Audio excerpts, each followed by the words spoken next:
The wind kicked dust through the bones of the town, dragging whispers behind it like old regrets.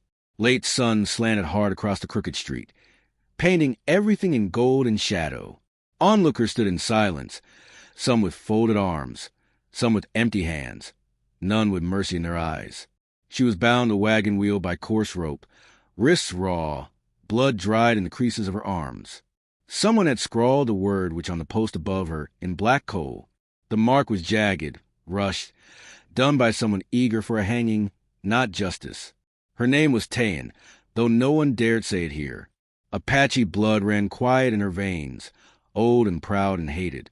Her eyes, cold dark and unblinking, stared into the dry horizon as if the sky itself owed her an answer. She did not beg. She did not cry. There was only stillness in her, the kind that made men nervous, the kind they'd rather see swinging from a rope. A little boy threw a rock at her. It struck her temple and bounced away without even making her flinch. His mother slapped his wrist too late to matter. The saloon door creaked open. Laughter spilled out, loud and mean, dragging with it 3 men and a preacher with whiskey on his breath. They stopped a few feet from her, spitting tobacco into the dirt. "She'll be dead by morning," one said. "Should have done it quick. Apache don't die clean." The preacher pulled out a silver cross, held it up like a brand. "Let the devil watch her suffer. It's the Lord's will." A voice answered from the street, low and dry as the land itself. "Then the Lord can hang her." The men turned. A rider sat astride a dun-colored horse at the edge of town. He looked like a man who'd ridden through fire and come out the far side with nothing left to burn. His hat shaded most of his face, but what showed was sun-seared and unkind. His boots were dust-caked. His rifle lay across the saddle, lazy-like, but not forgotten. No one greeted him. The silence bent toward him like a dog, deciding whether to bite or bow. The preacher squinted. "You come to see justice done?" "I come to buy." They laughed, sharp cutting. "She ain't cattle, friend." "She ain't breathing much longer, either," the rider said. "But if she is, she's mine now." One of the saloon men stepped forward, hand near his hip. "You buying an Apache whore for company or for labor?" The rifle never moved, but something in the man's posture changed. Just a little. Just enough. "Not your concern." The preacher sniffed. "You got silver?" The rider tossed down a small leather pouch. It hit the dirt with the weight of honesty. Gold coins, unminted. Mexican. Old. The men exchanged glances. Gold had its own gospel. "Cut her loose, then," said the preacher, with a shrug. "Blood's off our hands." No one moved, so the rider dismounted, walked a few paces himself. He pulled a knife from his boot, blade dull, but true. Tayan didn't flinch as he sliced the rope. Her arms dropped like broken wings. Her legs nearly buckled, but she caught herself. She looked at him. First time they made real eye contact. He saw a fire there that had outlived storms. Not just fury, but survival that felt like defiance. She saw nothing. His face was a canyon. Deep, quiet, unreadable. He said nothing. Just turned, walked back to the horse. She staggered behind him, slow but proud, ignoring the stares. Someone muttered, "He'll be dead in a week." Another added, "Or cursed by morning." They rode out in silence.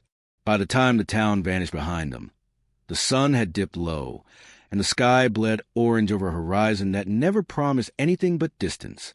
The horse moved steady. Tayan rode behind the rancher, her arms wrapped around herself rather than him. She would have walked, but her legs were barely holding her up. He offered her no words, no glance, only the rhythm of hooves and the creak of leather straps. After an hour, her voice cracked through the wind. "Why?" He didn't answer. She tried again. "You don't know me." Still nothing. The silence spread out between them, long as the plains. Eventually, she leaned her cheek against the saddle horn and closed her eyes. The land shifted as they rode. Dry brush to cracked clay, the bones of forgotten cattle bleaching in gullies. A riverbed long empty. An owl watching from a burnt-out mesquite tree. The sky dimmed to dusk, then to ash. When they reached the ranch, It was more ruin than home. The gate hung on one hinge. The barn looked like it had been through a war, which maybe it had. The house itself was squat and made of thick, dark wood, patched in places with scavenged tin. A chimney wept faint smoke into the sky. He dismounted first, tying off the reins. She slid down slowly, knees near buckling again. He opened the front door, left it wide. Didn't tell her to come in. Didn't tell her not to. Just walked inside, boots thudding against old floorboards. She stood there a while. The wind pulled at her hair, braided and tight. Her fingers hovered near the hunting knife strapped beneath her skirt. But she didn't draw it. Instead, she followed. Inside was spare. Table, chairs. Shelves mostly empty. A fire burned low in a stone hearth. A tin cup sat on the edge of a dresser, filled with rainwater. He handed it to her, without a word. She drank, slowly, watching him. When she finished, she spoke again. "My name is Tayan." He just nodded, then turned away. She slept that night on the porch, despite the cold. He gave her a wool blanket, but didn't push her inside. She stared at the sky for hours, watching the stars crawl across the black. Coyotes yipped in the distance. Somewhere far off, a train cried to the desert like something lost and mourning. Before sleep took her, she whispered a name to the wind. Not her own, a child's. At dawn, the sound of a hammer woke her. The rancher was already working, patching fence posts, repairing the barn's door. She rose, bone stiff, and watched him. He didn't greet her, just worked. She moved to the edge of the porch and sat. After some time, he paused, walked over, set a cracked bowl of corn mush beside her. Not hot, but not spoiled either. She ate in silence. They sat that way for a long while. Two people carved from different wars, under the same endless sky. Finally, she said, "They think I killed that preacher's son." He looked at her, long and hard. "I didn't," she said. He stood, picked up the hammer, and walked away. Later that day, while gathering wood near the edge of the property, she found something. A wooden post, old and weathered, barely visible beneath weeds. Nailed into it was a rotting boot, child-sized. Beneath it, the dirt was disturbed, like someone had dug there recently. She didn't ask. He didn't tell.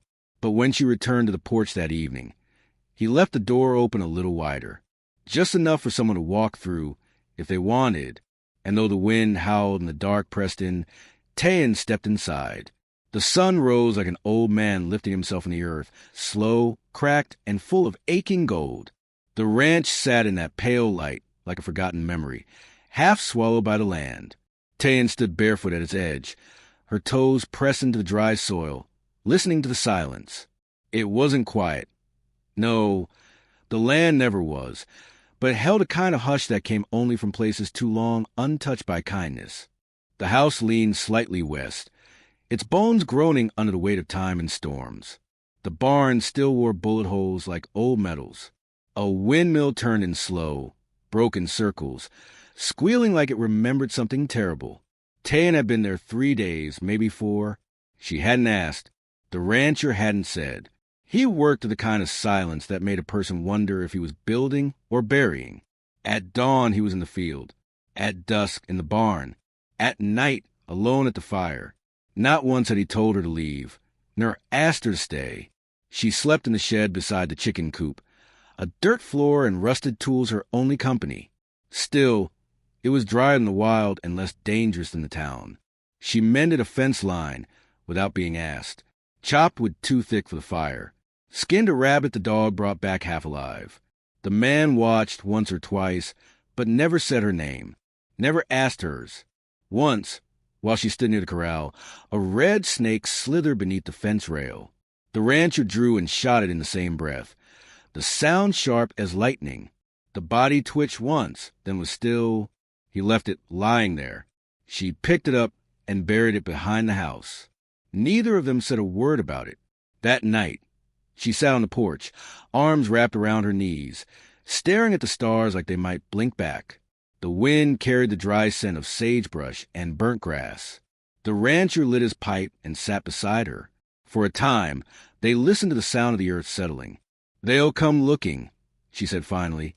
He didn't look at her, just pulled from the pipe and let the smoke trail toward the roof beams. I didn't kill the boy, she said quieter. Still no answer. Did you believe I did?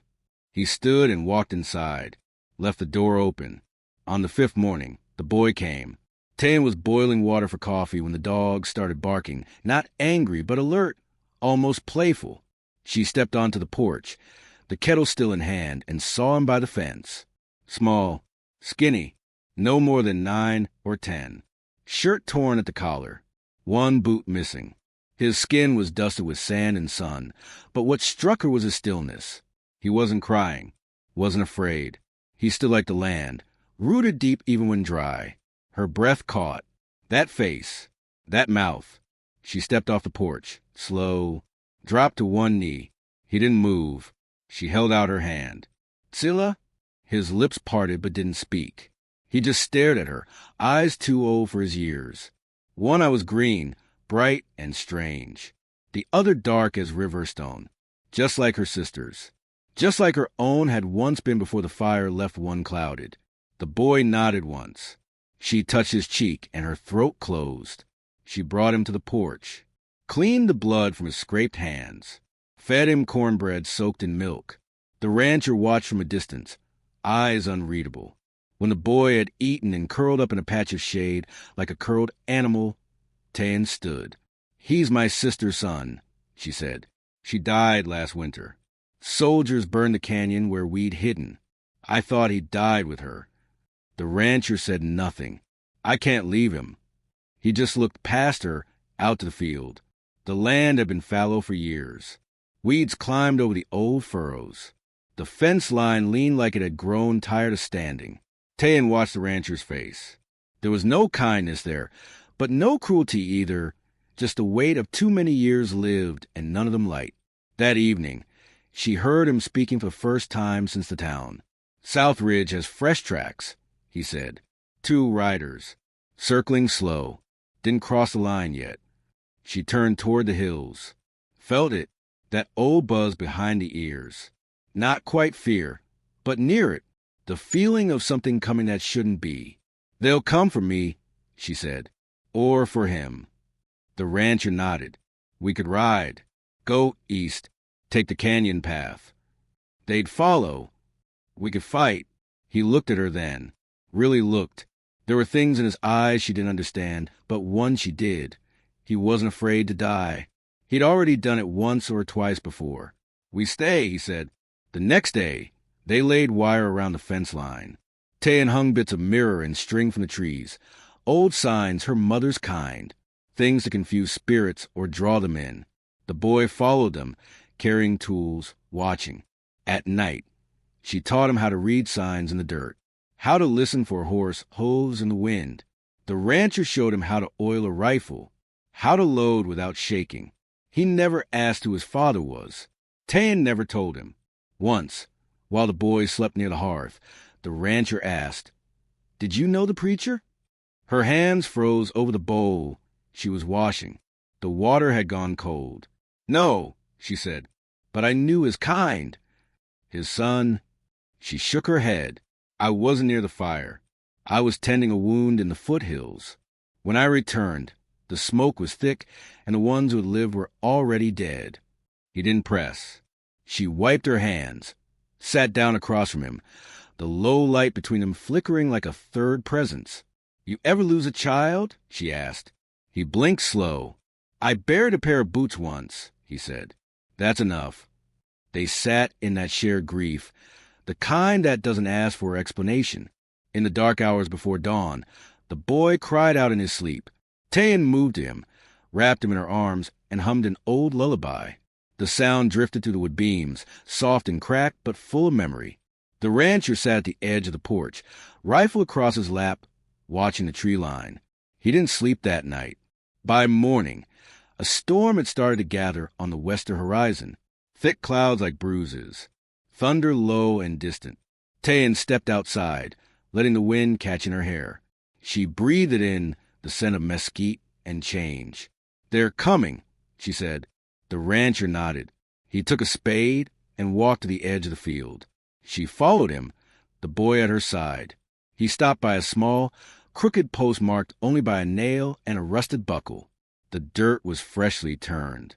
Without speaking, he knelt and placed a flat rock over the spot. Then stood, looked at Tan. "We don't run," he said. "No," she agreed. The boy took her hand. For the first time since he'd arrived, he smiled. Small, fragile, but real. It felt like something old beginning again. And in the far distance, where the storm rode low, a dust trail began to rise, faint but certain. A promise, or a threat. By the time the riders appeared on the ridge, the storm had already split the sky in half.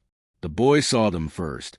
Small black figures on horseback, motionless beneath the dark shelf of clouds.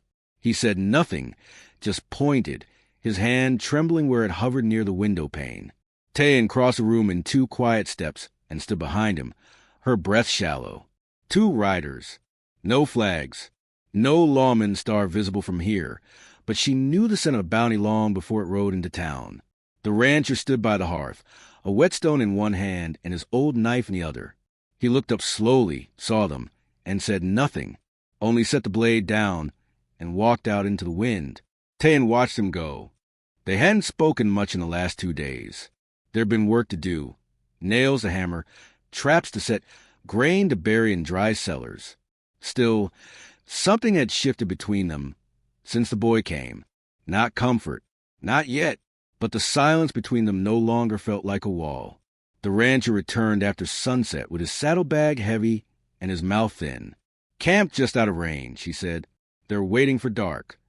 "How many?" she asked. 3 now. 1 came from east. Tayan swallowed hard. "Bounty?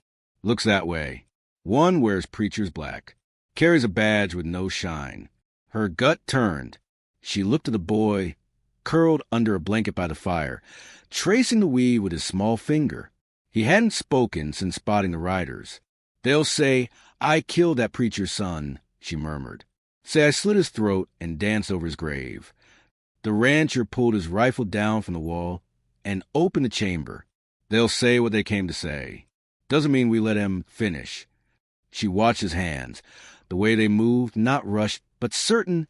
A man who had faced worse than men with guns. A man who'd once been one. "Why are you doing this?" she asked. "You don't know me." His eyes flicked to hers. That boy's smile. That was enough. They lit lanterns but kept them low. At nightfall, the wind picked up again, chasing whispers through the beams of the house. Tayan took the boy's hand and brought him to the crawl space beneath the floorboards. He resisted, just a little, eyes darting. She kissed his forehead and pressed a small card bearer into his palm. "Close your eyes. Stay still. No matter what." He nodded. She replaced the board and stood. Rain started falling in thick, angry drops. The rancher was already at the barn, securing the horses, checking the shotgun beneath the feed trough. She joined him. The air between them now was different. Something had passed between them when the boy smiled. Something neither had the words for, but both recognized. Kinship, maybe, or a kind of unspoken choice. She held up a jar of powder.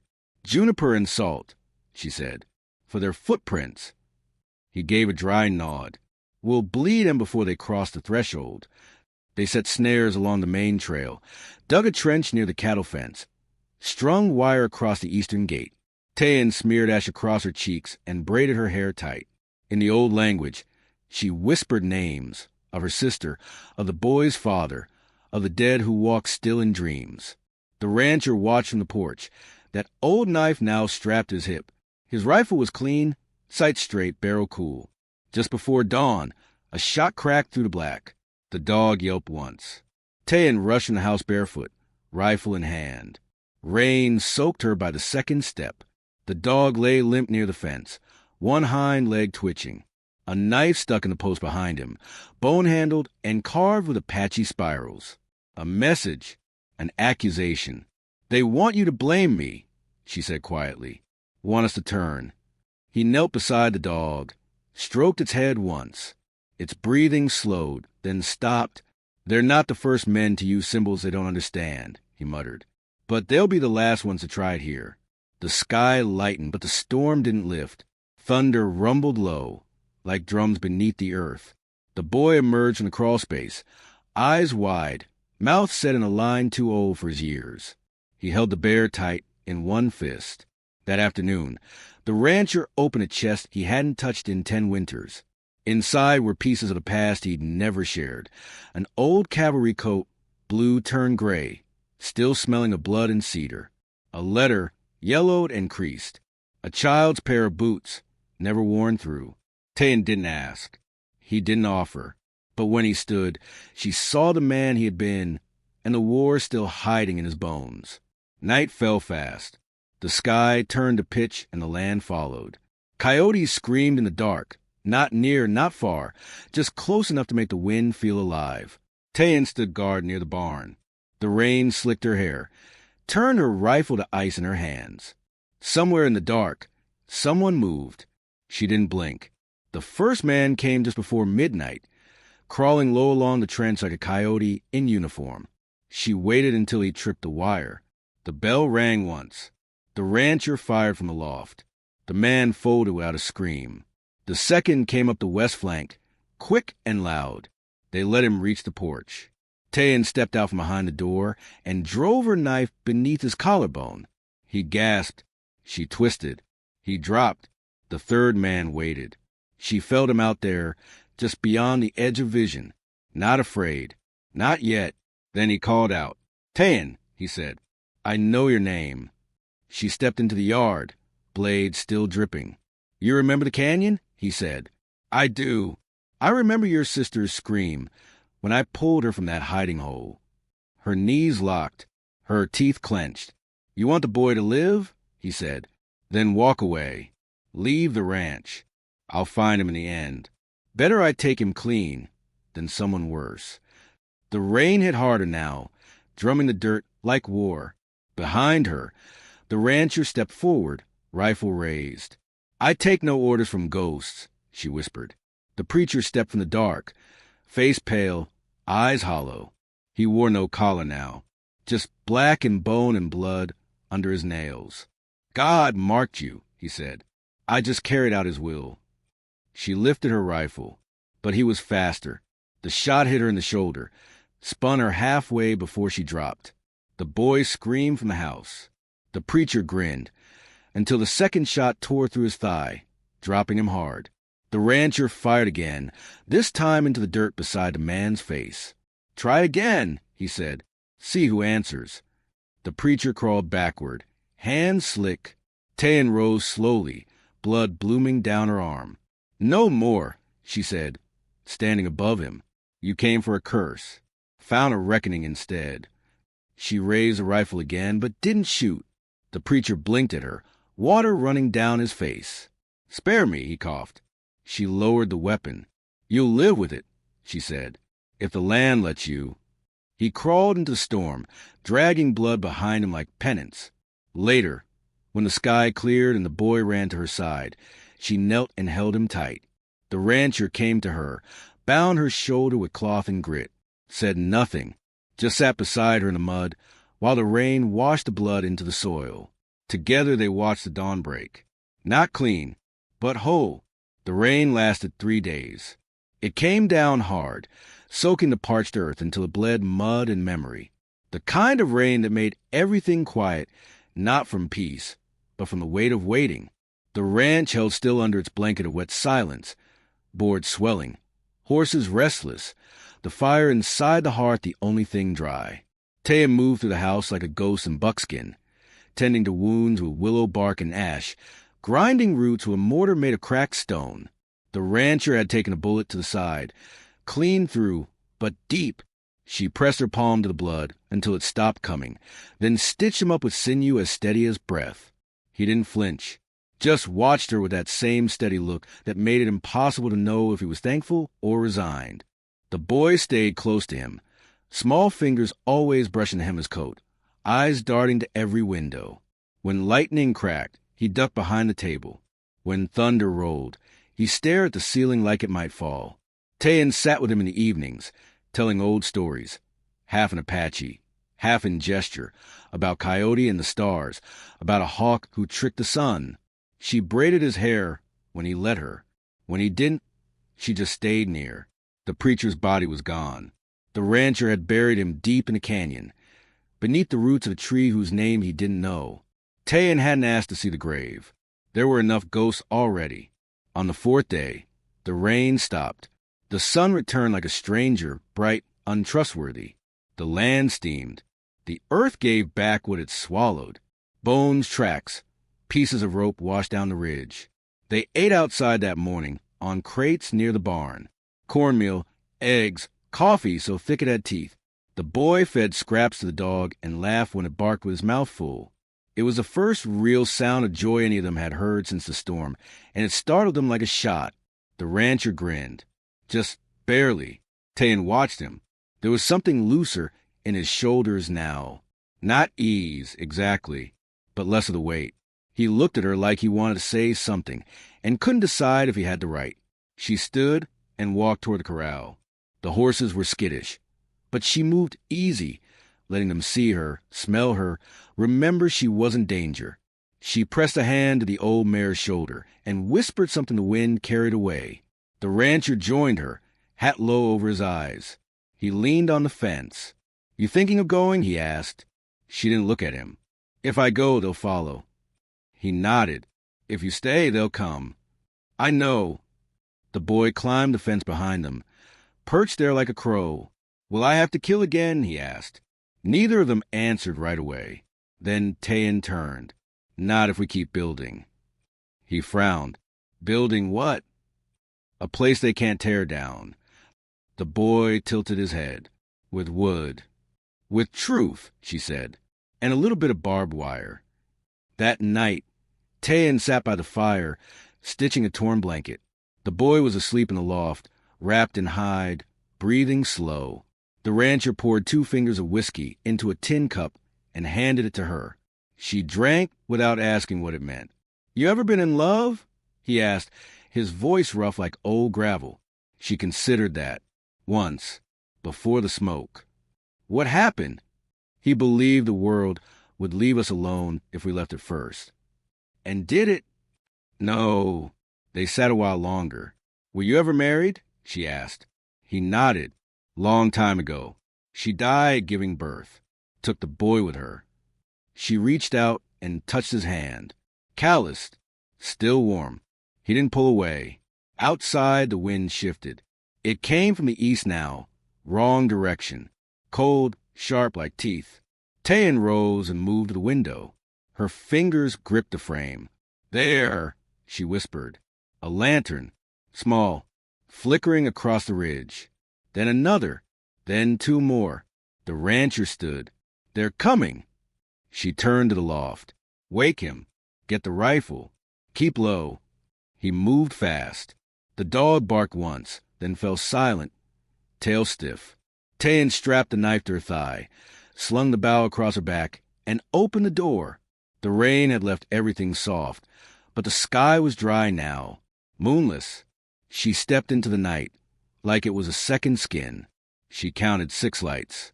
They weren't riders. They were on foot. She crouched behind a rain barrel. Arrow knocked, breath shallow. Heard voices. Male. English and Spanish. Laughter. One high, one low.